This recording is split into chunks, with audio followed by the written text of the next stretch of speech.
Om Shri Sai Ram, Sandeha Nivarini, Chapter 3. Oh, when did you arrive? You were not visible anywhere outside? Are you well? 'Tis 2 days since I came. I see here a number of people everywhere outside. I hear the incessant confusion of voices.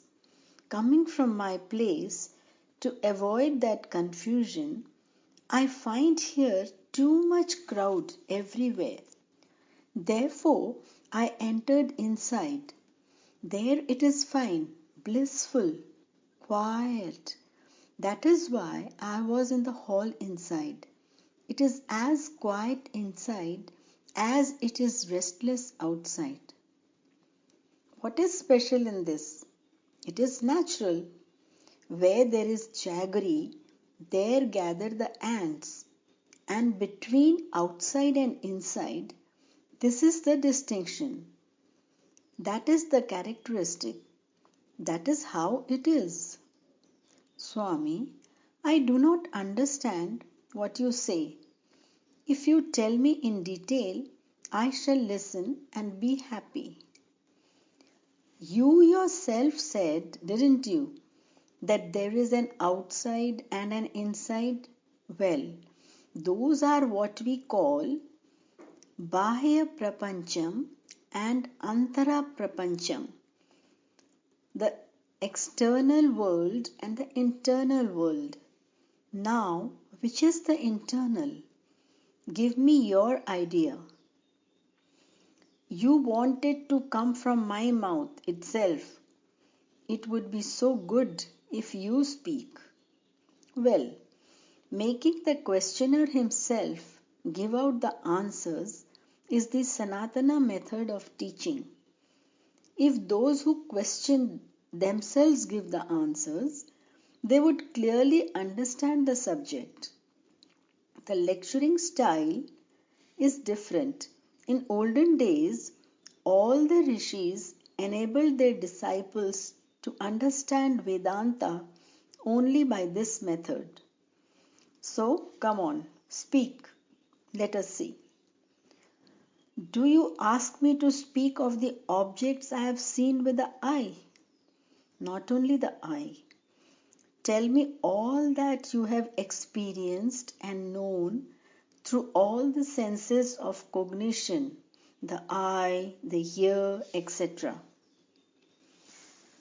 Earth, sky, water, sun, moon, wind, fire, stars, dusk, mountains, hills, trees, rivers, women, men, children, old persons, animals, birds, coldness, heat, the happy, the miserable, fishes, insects, disease.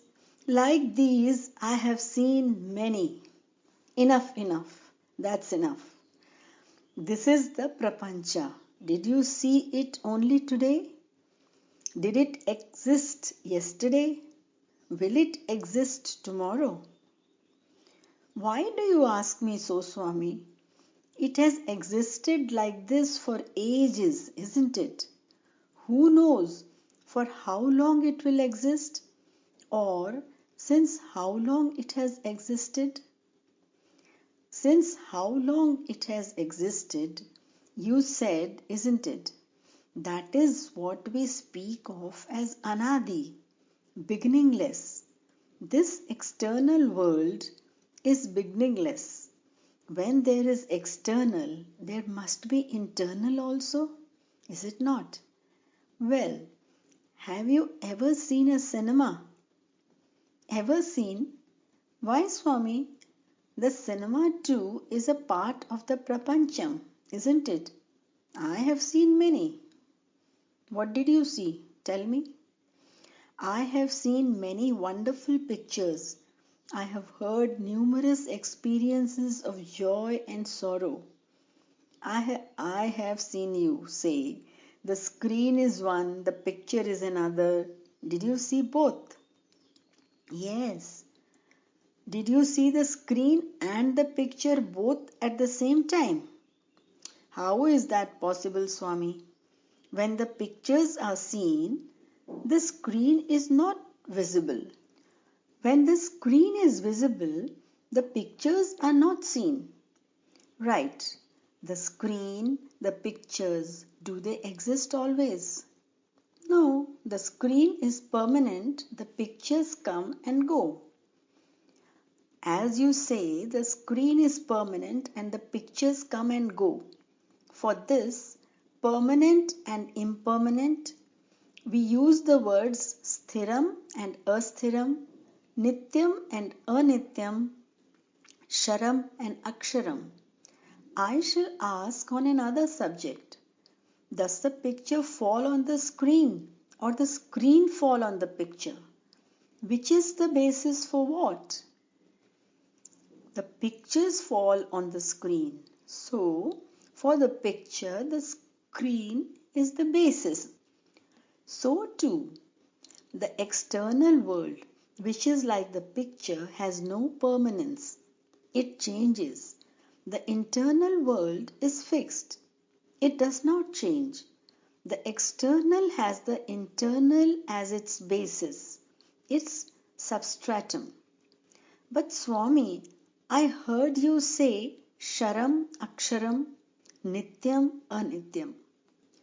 Yes, my boy, you were speaking now of pictures. Do they have names and forms? Haven't they? It is only because they have names and forms that the story is understood. Then only do we recollect Ramayana and Bharatam. There is no formless name and nameless form. Good. That is well said. Where there is form, there must be name. Where there is name, there must be form. Both these are connected with each other. When we say Avinabhava Sambandha, it is to this relationship that we refer. Have you understood now the meaning of Prapancham? I have grasped that it is identified with name and form. But Swami, I would like to hear you describe how it originated. You should not fall into the tangle now. If we engage ourselves in describing that, it would be like getting into a mango garden and without eating the fruit we have plucked, calculating the number of trees in the garden, the number of twigs on each branch, the number of fruits on each twig, and what the total price of all the mangoes would be if the price of one mango is so much. Instead of senselessly wasting precious time in the collection of this information, we should, like the person who eats the fruit, find out what is of primary importance and, understanding that thing first, attain contentment and joy. Leave that alone. What did you say is the nature of this Prapancham? This Prapancham has another name too. Do you know? I said that the Prapancham is identified with name and form. I have heard that it is known by another name, Jagat. This Nama Rupa Prapancham, this Jagat, is like Indrajala or magician's art, real only as long as you see it. So too, the world is real only so long as you experience with your indriyas or senses. That is to say, anything not experienced in the wakeful stage is taken as non-existent. Under such circumstances, we say Sat for existence and Asat for non-existence. Therefore, what do you say of this world? Is it Sat or Asat? exists in experience in the wakeful stage, and so it is Sat. It does not exist in the deep sleep stage, and so it is Asat. Oh, Sat, Asat, did you say?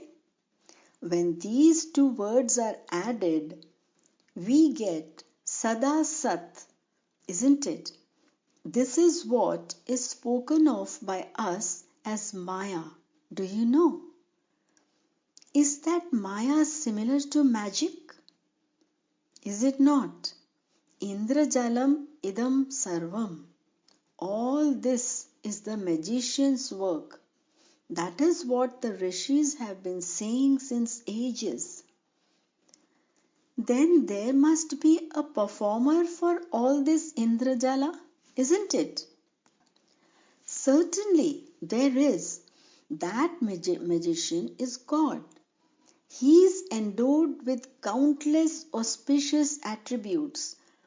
The Maharishis have formed a name on the basis of each attribute and a form on the basis of each name and attained realization meditating on those forms, making the attributeless attributeful and the formless formful. Is it not their experience that is being proclaimed through 1,000 tongues? In the Shastras, Vedas, and the Upanishads, have they not declared how they have realized God in their dhyana samadhi? Each in his own way, according to his attitude and devotion and worship? How each has been blessed with a vision of the Lord and the actual consummation of union with Him. Yes, Swami, I have understood that. But you said that name and form are based on attributes. Kindly explain this to me. Certainly. We must now pay attention to such important topics only because the others are beyond your powers of imagination. Listen carefully. Since the Lord pleases all, He is known as Rama. So also, He is Prema Swarupa, the embodiment of love. He is Bhakta Vatsala, full of affection to His devotees. He is Kripa Sagara, ocean of mercy.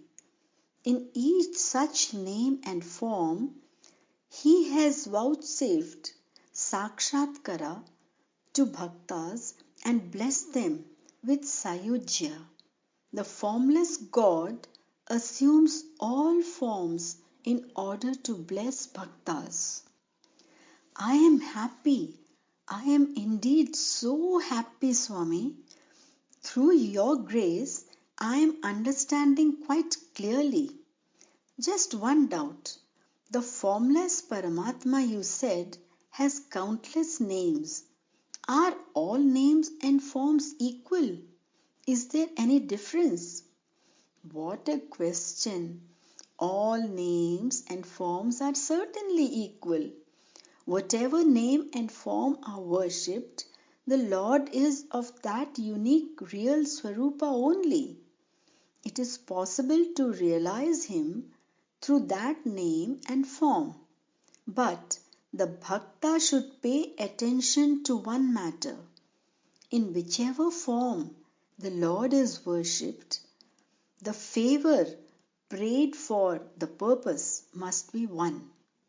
What type of purpose, Swami? Mumukshutam, desire for liberation. The Lord alone should be loved, nothing else. Love that, meditate on that. That should be concretized. Finally, resolve that you be merged in that. That type of acute desire alone one should have. True, Swami, I have understood well. As you said, I have heard many stories from the Bhagavata and the Ramayana of people who asked the Lord all kinds of favors and brought about their own ruin. Hiranyaksha, Ravana, and Bhasmasura, and others are remembered for their ways from that day to this. You have said it clearly. It is something which bhaktas should carefully consider. Well, there is no use simply nodding the head for everything, relishing them as true, true. If it is firmly fixed in your heart that this is true and this is good, thereafter it is necessary to put it into practice. If you say that it is true so long as I speak and forget when you go away, this listening itself is useless. If you say that it is true so long as I speak and forget when you go away, this listening itself is useless. The food that is eaten is to remove hunger, not for being kept on the tongue away from the stomach. Then hunger will start again. So also, hearing and not acting accordingly is useless. So far, you have told some important things, Swami. First, the external world. Second, the internal world. Third, Bhagawan, the Lord. Are these then separate entities like cause and effect? Or are they connected one with the other? Think about it yourself. For this, I have already sent the reply in Prema Vahini. It must have reached you today itself. Look into that. Look closely at what is said there of the relationship between he that serves, he that is served, and the wherewithal of service. Swami, you said also Sharam, Aksharam, Nityam, Anityam. Are there any other names too? These two are known as Purusha also. They are said to be Chetana and Achetana. They are referred to as Jiva and Jada also. The Shara, Akshara, Purushas are named in another context as Para and Apara Prakritis. If you contemplate with a clear intelligence, you will find that only names change. The thing does not change. Then, Swami, just as Shara Akshara have as synonym Purushas, has Bhagavanta the Lord any such synonym? Why, Bhagwan is well known by the very appropriate name Purushottama, since he is the highest of the Purushas. Oh, how sweet! What a sweet name! Did the Purushas originate from the Purushottama? Here comes the big problem. Once before also you asked, did it originate? We must use correct words, otherwise we get wrong meanings. We should not say originating from Purushottama. In him they shine. I told you before that these Purushas are indicated by the words Para Apara Prakriti, Jiva Jada. This word Prakriti gives the sense of Swabhava and Shakti, isn't it? It does. I understand Purushottama is one, his Prakriti is the second. No, you are mistaken. Think again. Is there any difference between a thing and its nature? Is it possible to separate and see the nature apart from the thing? Still, you said two. 'Tis a mistake, Swami. It is wrong. No one can separate them. The two are one. In current speech, we say sugar is sweet. The sun gives light.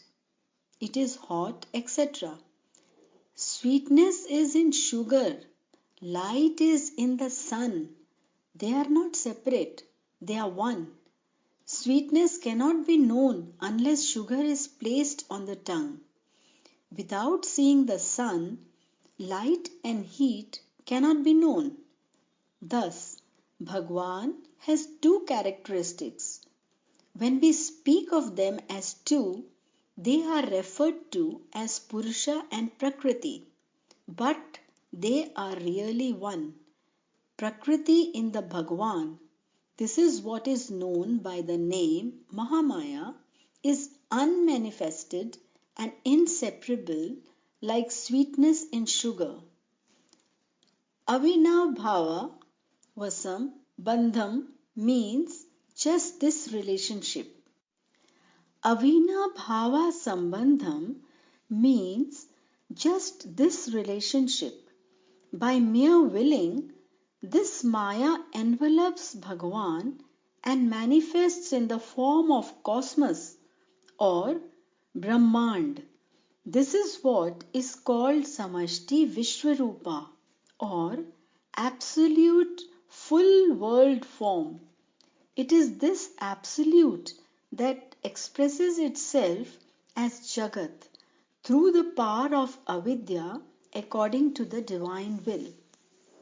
What is this, Swami? It was all so clear so far, but this word avidya, newly used, has upset my train of thought. I didn't understand anything. Please explain. Don't be in a hurry. Have you heard the word Vidya? Do you know its meaning? Certainly, Vidya means study. Vidya means knowledge, jnana. When A is added, it becomes ajnana, ignorance. Though one, ignorance takes multifarious forms. Yes, Swami. How did this avidya come about? Where did it come from? You know, don't you, of light and darkness. Do they both exist at the same time? There can be no darkness when there is light, nor light when there is darkness. When there is light, where does darkness exist? When there is darkness, where does light exist? Think well. This subject is very difficult, Swami. Still, I shall reply as well as I can. Pardon me if I am wrong. Darkness must be in light. Light must be in darkness. How else can it be? I will ask another small question. Answer me. This light and this darkness, are they independent or are they dependent on anything else? They are dependent on the sun. When the sun rises, it is light. When the sun sets, it is darkness. Well, my boy, Vidya and Avidya are dependent on Bhagavan. Vidya has another name, Chit. I shall describe to you all that if you come next month. This is enough for today. Go and come. If all is eaten at the same time, it won't be digested. It would lead to bad health. What we have heard, what we have eaten, requires time to get digested and assimilated. That is why I have given a month's interval. If within that time all this is fully digested and practiced, I shall tell you the rest gladly. Otherwise, you can imagine what that day would be like. Namaskaram. I am indeed blessed. To digest what is heard and what is eaten, the power to do this should be vouchsafed by you alone. When everything is the Lord's, how can this alone be ours? But I shall use the power and knowledge you have endowed me with as much as possible without any waste. Beyond that, it is all my destiny and your grace. I shall take leave with your permission. Placing your burden on destiny and keeping quiet means diminution of effort. With effort and prayer, destiny can be attained. Without effort and prayer, destiny and grace are not gained. Start the effort. Well, my boy, go and come gladly again. Om Shanti, Shanti, Shanti.